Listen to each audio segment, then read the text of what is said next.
Yo. This is your player partner, Young AJ. What's up? This is J16. How you living? And you are tuning in to The Smoker's Opinion. The Smoker's Opinion. And you know what I'm saying? We hope everybody out there that is having a good Tuesday. And, hope your Monday was very well. And hope the week is starting off right for you. Yup. We got a new background. We in a new undisclosed location. Environment. You know what I'm saying? You know what I'm saying? We in the gym. You know what I'm saying? Working out, and just keeping the show pushing. Thank you to the ones that have been subscribing and the ones that's been supporting and giving the likes, you know what I'm saying, sharing. We really appreciate that. Yep, working out this mental game that you can use, some news you can use, you know what I mean? Yep. Wake up with us.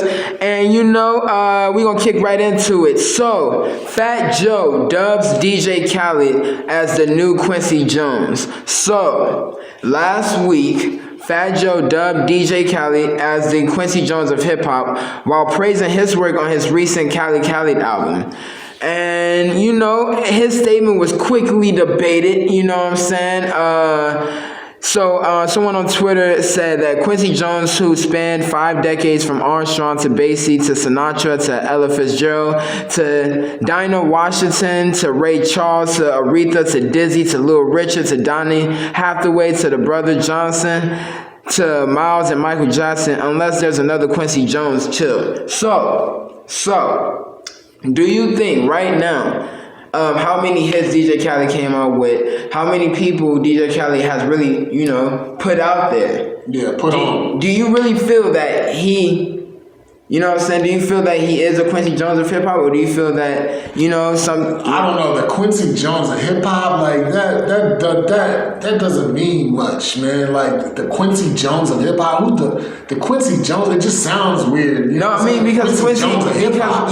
Because Quincy Jones was... Yeah, Quincy Jones, he has a big body of work, man. He worked with a lot of people. He got a big catalog, but that's an odd comparison, you know what I'm saying? Are you comparing Khaled to somebody that has a big body of work and is well known in the industry? I guess if that's the case, then Fat Joe is showing love, you know what I'm saying, and giving him he's giving him some saying he's putting him up there,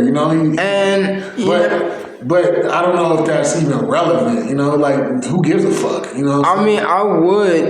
there's people out there that care. You know what I'm saying? There's people out there that cares. There's probably no disrespect to Quincy Jones, you know what I'm saying? But like, if somebody compares to just somebody to somebody else, I guess that could be flattering in a way. But it's just more depends on it's just more of the fact of Quincy Jones.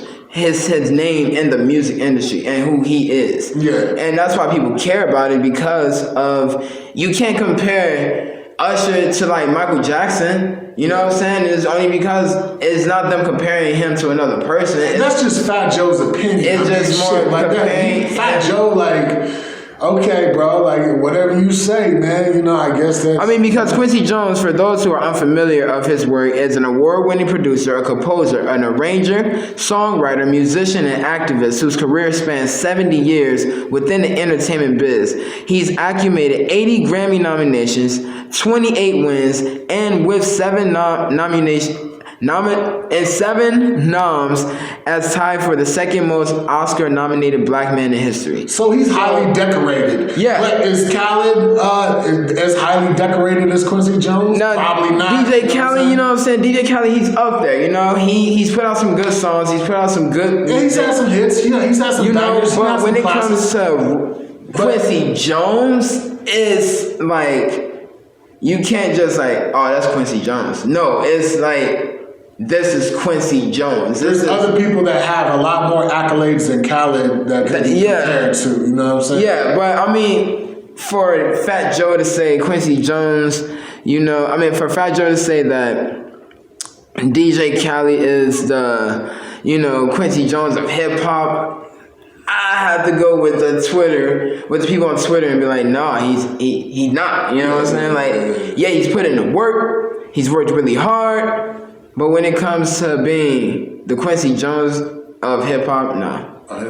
Nah. You know okay. Fair enough. That's the opinion of the day, man. That's the order of the day. You know what I'm saying? And that's you know, and fans called out Fat Joe on social media for the claim, but Fat Joe isn't the only person to hype Cali's latest work. Diddy referred to Cali's self-titled album as the DJ's Illmatic, Nas' 1994 debut album. Okay, so they showing love. You know hey, there ain't nothing wrong with showing respect to another man's body of work and his material. You know what I'm saying?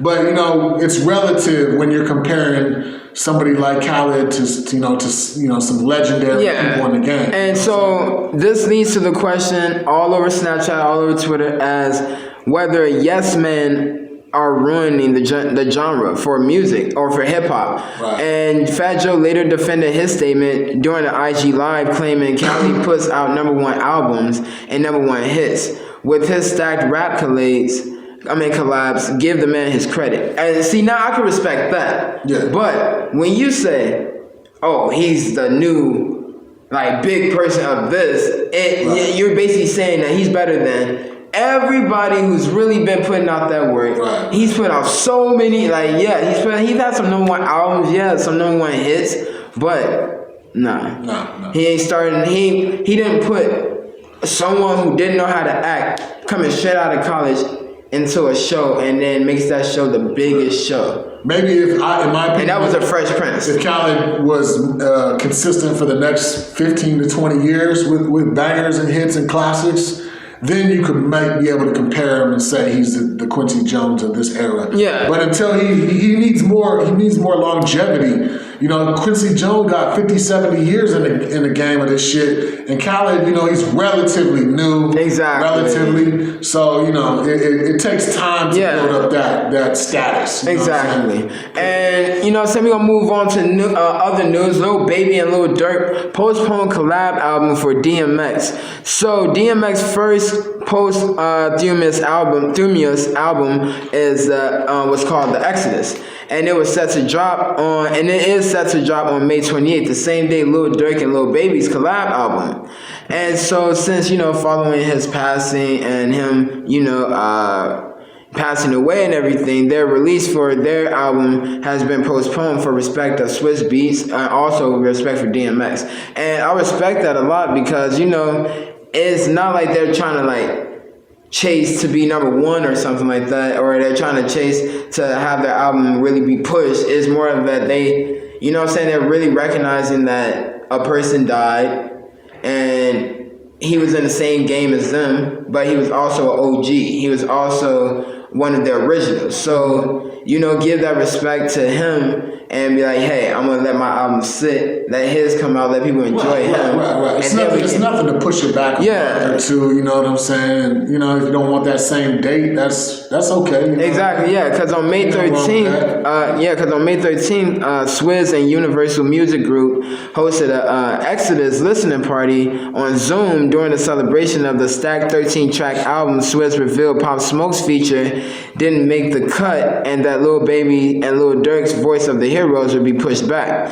And it's sad because Pop Smoke, he was good. You know what I'm saying? When I hear his music now, I kind of regret not listening to him when he was alive because his music is good. Right. And so DMX said before he died that he got Pop Smoke on his album. But the verse wasn't clear, so it's like Pop Smoke's features now on the album. But I feel that song with DMX and Pop Smoke, I feel that song would have been legendary. It would have been like old school New York versus new school, with new school New York, and it would have been, it would have been good. But no singles are set to arrive prior to DMX release.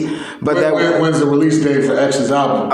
It's gonna be May 28th, and so hey man, go cop that record, man. Show support to the dog. You know what I'm saying? Where my dog's at? Yeah. You know what I'm saying? And it'll have Lil Wayne on there, Snoop Dogg, Bono, Alicia Keys, Usher, Jay-Z, Nas, and will be featured on upcoming classic songs. So DMX's album is gonna be pretty lit, you know what I'm saying? It's gonna be pretty up there. It's not gonna be a dry album to where people be like, oh man, this way I mean, yeah, we'll still appreciate anything that he left us with, you know. Right, but we also want that thing to pop. We wanted to hit, you know. And so we wanted to be in the clubs for the next 10 years, like his old shit's been in for the last 10 years. Yeah, exactly, you know exactly. So there's this new artist. Her name is Coi Leray. Coi Leray. And what's up, baby? And she's been out on like everywhere now. She's been on TikTok a lot actually, and she has this famous song called "No More Parties" with Lil Durk, and she actually's been wanting a Nicki Minaj feature for the longest. And I feel every new female artist wants a Nicki Minaj verse because Nicki Minaj is the queen. Yeah, you know, she was. I wouldn't say she was. I'm not gonna say she was the first one to do it. She wasn't the first one to do it, but she was the best one to do it. Yeah. My smoking. Yeah, she was the best one to do it. And she mastered. She was a little master. She was a coquette, man. She mastered that game, that lane, so perfectly, bro. Exactly, and it's Coi, I guess, ripped on her love for Nicki in a series of tweets announcing how the queen is so bad and that her custom pink Richard Mille watch seen in the photo and seen in one of her photos on Twitter is her new motivation for her day. And you know that watch that Nicki Minaj got on, you know, ranges from 80K to a couple million. So you know Nicki Minaj, you know, she always been a one to stay fly, always been a one to have, you know, nice jewelry, all that nice upcoming stuff before anybody else can get it. Nicki Minaj been on fleek, man. You know what I'm talking about? But what's crazy is that like Nicki Minaj, she's not just one of the female artists that just shake her butt, that just like, you know, gives off that sexual sexual vibe. Sexual energy, man. She's one of those female and she got artists. balls. Yeah, she's one of the female artists that she looks pretty, but she'll smack you. Right. You know, she sounds like she's very nice, but also don't disrespect her. Right. You know what I'm saying? But you get those female artists that just give off that straight sex vibe, or all you see is just like sex. You don't hear their bars, you don't hear their music, you just see them for their body. They're just selling their image, whereas Nicki Minaj has some substance to it. Yeah, like she knew how to control the game. Don't let the game control her. Right, she knew how to play it very well. Yeah. That's what I respect about Nicki Minaj. She took that sexual energy and she played it to her advantage with chess moves. Exactly. She was smart about it, you know what I mean? And she just, that's why she's the queen. So I don't blame Coi Leray for wanting to get a feature. Hey, hope Coi Leray get that feature, you know? And also Migos Culture 3 straightening is dropping on June 24th. Okay. I mean, not June 24th. I'm so sorry about that. I'm so sorry. June 11th. The Culture 3 will be out. And it has me so excited because, for one, fans can turn up to Culture 3 on June 11th. The third installment will drop 3 years after its 2018 predecessor. Both Culture and Culture 2 claimed the #1 spot on the Billboard. So, both their albums, Culture and Culture 2, claim #1. Yeah. So Culture 3. It's about to be #1 too. And that's coming out next month. It's June, and next month is June. So June 11th, go pick up that X album. Go pick up that Migos album. You know what I'm saying? Go get that shit and slap that shit in your motherfucking tape deck. Exactly, because since 2020, the trio Migos have released, you know what I'm saying, a little bit of singles.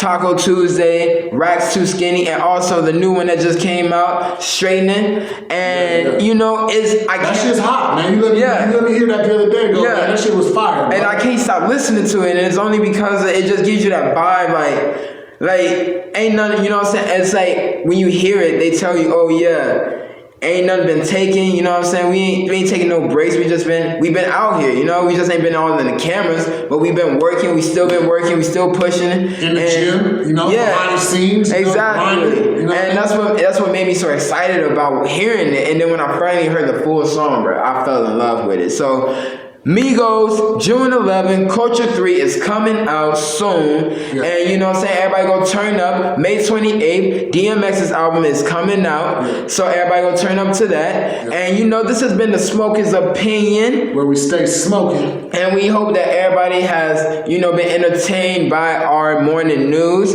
and by, you know, our presentation. And like we said in the beginning of the show, we appreciate everybody for subscribing, you know, watching, listening to us on Anchor. climbing up the charts, man. We building, we getting more subscribers, so the snowball effect is in motion. Yep. Where can they find us at, young? You know, like we always say, you can find us on Anchor, Spotify, Radio Public, Pocket Cast, and Breaker. And also you can watch us here on YouTube. Right here on YouTube. You know, just press that red subscribe button. Hit that motherfucking like button. Yep. And keep rocking with us. Comment, share. Yeah. You know, and this has been your player partner, Young AJ. J16, the 16th letter. And like we always say, stay cool, stay successful, and stay A1. And don't lose your motherfucking lighter. And we're gonna kick it to you on the flip side. Yes. Peace.